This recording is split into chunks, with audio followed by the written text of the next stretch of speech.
Hello বন্ধুরা, welcome back to my channel stylish by সমস্যাতে তোমাদের সকলকে ওয়েলকাম। আজকে আমি তোমাদের সাথে শেয়ার করে নেব চিংড়ি মাছের রসা। তোমাদের কার কার ফেভারিট চিংড়ি মাছ অবশ্যই কিন্তু কমেন্টে লিখো। আমার কিন্তু ভীষণ ফেভারিট একটা মাছ হচ্ছে চিংড়ি মাছ। আমার প্রত্যেকটা চিংড়ি মাছের রেসিপিই খুব ফেভারিট।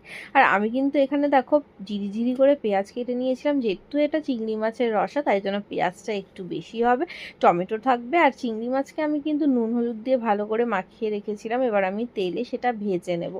আর সত্যি কথা বলতে কি, চিংড়ি মাছের রসা হলে সেখানে কিন্তু পেঁয়াজ আর টমেটোর পরিমাণটা একটু বেশি হবে, তাতে কিন্তু একটা চাটপাটাসা স্বাদ আসে।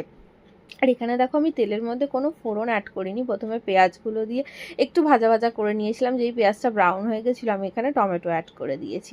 তোমরা সকলেই জানো টমেটো অ্যাড করলে একটু নুনও অ্যাড করে নিতে হয় একটা সেদ্ধর জন্য। আর টমেটোর পরিমাণটা খুব কম ছিল বলে আমি একটু টমেটো সসও অ্যাড করে নিয়েছিলাম এই রান্নাটার মধ্যে।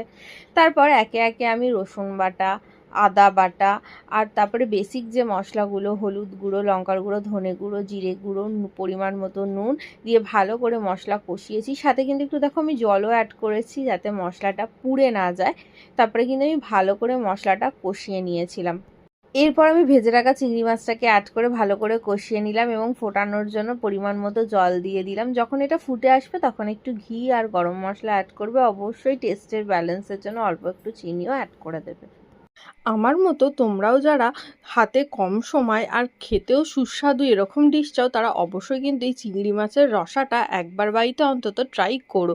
আর অবশ্যই কমেন্টে লিখো কেমন হয়েছে। ভিডিওটা ভালো লাগলে অবশ্যই আমার চ্যানেলটাকে সাবস্ক্রাইব করো, লাইক করতে তো একদমই ভুলো না। Thank you.